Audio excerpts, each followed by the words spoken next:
Hello everyone, welcome to my YouTube channel. आज हमारा topic है एक्सरसाइज 8.1 क्वेश्चन नंबर 4। स्टेटमेंट है A B C D is a rectangle. ठीक है, diagram नहीं बनी हुई, हमने खुद बनानी है। और इसमें जो डायगोनल ए सी है it bisect angle A and angle C. Angle A को भी एंगल सी को भी बाइसेक्ट करता है। तो यहाँ पर मैंने एंगल्स नेम लिख दिए 1 2 3 4।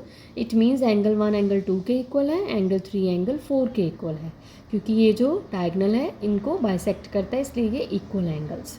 हमने प्रूफ क्या करना है, A B C D is square, मतलब इसकी सारी साइड्स क्या आनी चाहिए, इक्वल आनी चाहिए। दूसरा हमने क्या प्रूफ करना, बी डी डायगोनल। ये हम जब करेंगे तो मैं यहाँ पे आपको ड्रॉ करके बताऊंगी। ये डायगोनल एंगल बी को और एंगल डी को भी बाइसेक्ट करता है। ठीक है, तो पहले हम फर्स्ट पार्ट स्टार्ट करते हैं। फर्स्ट पार्ट में देखो, हम ये दो ट्रायंगल्स ले लेंगे, इन ट्रायंगल ए बी सी, और दूसरी ट्रायंगल लेंगे ए डी सी। ठीक है, triangle A B C and triangle A D C, इन दोनों को हम कॉन्ग्रुएंट प्रूफ कर देंगे। अब देखो ए बी सी में यहाँ पर कौन कौन से एंगल्स आ रहे हैं, एक एंगल 1 आ रहा है और एंगल 3 आ रहा है। और इधर कौन से आ रहे हैं, दूसरी ट्रायंगल में एंगल 2 एंड एंगल 4। इस ट्रायंगल में एंगल 1 किसके इक्वल है, एंगल 2 के इक्वल है। ये हमें गिवन है, angle 1 is equals to angle 2, और ये हमें गिवन है क्योंकि जो ए सी डायगोनल है एंगल ए को बाइसेक्ट करता है। सेम हमें यहाँ पर ये भी गिवन है, एंगल 3 एंगल 4 के इक्वल है, क्योंकि ए सी एंगल सी को भी बाइसेक्ट करता है। और इन दोनों ट्रायंगल में कॉमन क्या आ रहा है, ए सी जो साइड है वो कॉमन आ रही है। तो हम लिखेंगे पहले ए सी इक्वल्स टू ए सी, ये हो गया कॉमन। और थर्ड है मेरे पास angle 3 is equal to angle 4, ये भी हमें गिवन है। ठीक है जी, ये मेरे पास क्या बन गया, एंगल साइड एंगल।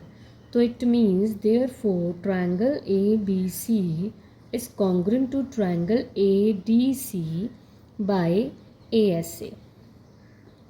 ठीक है, देन उसके बाद बाय सिंप्लिसिटी, अब हमारे पास देखो ए बी जो है उसके इक्वल आ जाएगा ए डी।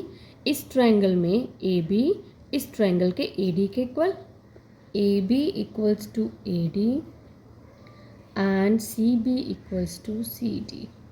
ठीक है, इस तरह से C B equals to C D ले लिया हमने, एक साइड इस ट्रायंगल की एक साइड इस ट्रायंगल की। बाय इन दोनों का रीज़न क्या हो जाएगा, बाय सिंप्लिसिटी। तो इसको मैं कोई भी क्वेश्चन का नेम दे देती हूँ, स्टार नेम दे देती हूँ। ठीक है, अब दूसरा देखो, आपको ये भी पता है कि A B C D is a rectangle, ये हमें पता है, दिस इज़ रेक्टेंगल। रेक्टेंगल में क्या होता है, अपोजिट साइड्स क्या होती हैं, इक्वल होती हैं।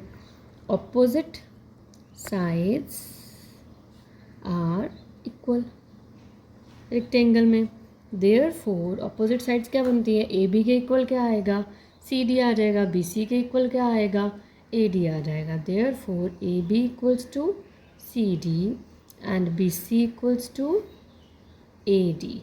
तो इन इक्वेशंस को भी मैं नेम दे दूँगी, इसको हम डबल स्टार नेम दे देते हैं। Now from star and double star, star and double star से हमारे पास देखो क्या बनता है, ए बी किसके इक्वल है, ए डी के और सी डी के। ठीक है, A B is equals to, मैं पहले इसको ए डी ही लिख देती हूँ। फिर ए डी किसके इक्वल आ रहा है, बी सी के इक्वल आ रहा है। फिर बी सी किसके इक्वल आ रहा है, सी डी के इक्वल आ रहा है। ठीक है, तो इन चारों को मैं एक सीक्वेंस में लिख देती हूँ। यहाँ से हम देख के ए बी के बाद बी सी ले लेते हैं। ठीक है, बी सी के बाद सी डी ले लेते हैं, सी डी के बाद ए डी ले लेते हैं। तो यही सीक्वेंस रहेगी, बस इसको प्रॉपरली हम लिख देंगे।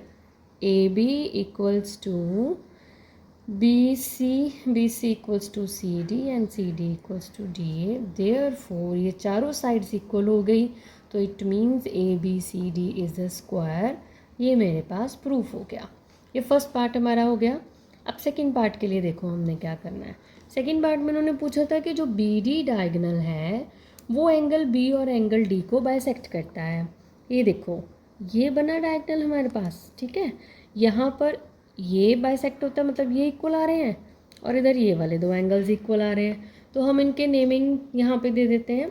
यहाँ पर देखो 3 4 तक तो हमने पहले लिखे हुए हैं एंगल्स, यहाँ पर मैं 5 लिख देती हूँ, यहाँ पे 6 लिख देती हूँ, यहाँ पे 7, यहाँ पर 8। ठीक है, तो हमने क्या प्रूफ करना है, angle 5 equals to angle 6 and angle 7 equals to angle 8 proof करना है। तो अब इसमें देखो अब मैंने ये जो डायगोनल ड्रॉ किया है इसके अकॉर्डिंग हमने वर्क करना है, ठीक है। अब हम कौन सी ट्रायंगल लेंगे, ए बी डी, ये वाली ट्रायंगल जिसमें ये डायगोनल आता हो, ठीक है। और फिर C B D, C B D, ये देखो इस डायगोनल को लेने वाली मैंने दो ट्रायंगल्स लेनी है। तो यहाँ पर हम लिखेंगे triangle A B D and triangle C B D. इन दोनों को मैंने कॉन्ग्रुएंट प्रूफ करना है। अब इन दोनों ट्रायंगल्स में देखो ए बी किसके इक्वल है, बी सी के। ये यहाँ से प्रूफ निकाला ना हमने फर्स्ट पार्ट में। और यहाँ आप इसका रीज़न क्या लिख सकते हो, साइड ऑफ स्क्वायर्स। दूसरा ए डी, इसमें ए डी किसके इक्वल आ जाएगा, ए डी इक्वल आ जाएगा सी डी के। ये देखो यहाँ पर ए डी सी डी के इक्वल, ये भी हमने अबव प्रूफ किया है। इन दोनों का रीज़न आप क्या लिख सकते हो, या तो ऐसे लिखते हो प्रूव्ड अबव, या आप ऐसे लिख सकते हो sides of square are equal, ठीक है। दोनों का सेम रीज़न जाएगा। देन उसके बाद इन दोनों ट्रायंगल्स में मेरे पास बी डी क्या आ रहा है, कॉमन आ रहा है, जो हमने डायगोनल ड्रॉ किया था, दिस इज़ कॉमन। तो ये तीनों क्या बन रही हैं मेरे पास, side side side. Therefore, triangle ABD is congruent to triangle CBD by SSS rule। यहाँ पर हम लिख सकते हैं ये भी S बना, ये भी S बना, ये भी S बना।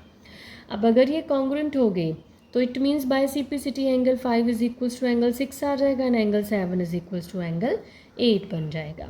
Now therefore angle 5 is equals to angle 6, angle 7 is equals to angle 8 by simplicity. तो अगर ये इक्वल आ गए तो इट मीन्स डायगोनल जो बी डी है, therefore diagonal B D bisects angle B as well as angle D. और यही हमने प्रूफ करना था सेकंड पार्ट में, ठीक है। तो इसी के साथ हमारा ये जो क्वेश्चन नंबर 4 है, ओके, तो अब हमारा ये जो क्वेश्चन नंबर 4 है इसी के साथ ये कंप्लीट हो जाता है। तो फर्स्ट पार्ट में आपने ध्यान रखना, हमने क्या प्रूफ किया, A B C D square है, मतलब इसकी सारी मैंने साइड्स जो हैं इक्वल प्रूफ कर दी। और स्क्वायर में आपको ये भी पता है 90 डिग्री का एंगल भी होता है। तो ये रेक्टेंगल था, रेक्टेंगल में भी तो ये 90 डिग्री के एंगल्स ही हैं, तो इसलिए हमने 90 डिग्री के एंगल प्रूफ करना यहाँ पे ज़रूरी नहीं था। तो मैंने यहाँ पर मेनली क्या प्रूफ कर दिया, इसकी जो साइड्स थी वो इक्वल प्रूफ कर दी। और सेकेंड पार्ट में ये जो मैंने डायगोनल ड्रॉ किया, ये इस एंगल को और इस एंगल को क्या करता है, बाइसेक्ट करता है, ठीक है। तो ये हमारा क्वेश्चन फुली कंप्लीट हो जाता है। एंड आपको मेरा ये कंटेंट अच्छा लगे तो मेरा ये जो चैनल है ये सब्सक्राइब जरूर कर दीजिएगा।